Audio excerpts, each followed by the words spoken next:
عزیزان من، اسلامی مہینوں کے اندر 4 مہینے ایسے ہیں جن کو حرمت والے مہینے کہا جاتا ہے۔ ان میں ذیقعد کا شمار بھی ہے، اور فرمایا کہ ذیقعد کا چاند جب نظر آ جائے تو حرمت والے مہینوں کا آغاز ہو جاتا ہے۔ حرمت والے مہینوں میں ذیقعد، ذی الحج، محرم اور رجب شامل ہیں۔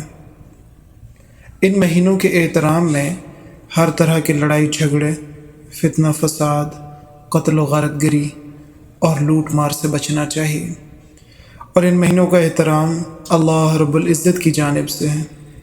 لڑائی جھگڑا، گالی گلوچ سے بچنا ہے، اور لڑائی تک پہنچانے والے اعمال سے بھی خود بھی بچنا ہے اور دوسروں کو بھی بچانا ہے، جیسے غیبت ہے، بدگمانی ہے، حسد ہے، کینہ، بغض، طعنہ زنی، تمسخر اڑانا، تنقید کرنا وغیرہ۔ اسی طرح ایک دوسرے کو برے القابات سے بھی نہیں پکارنا۔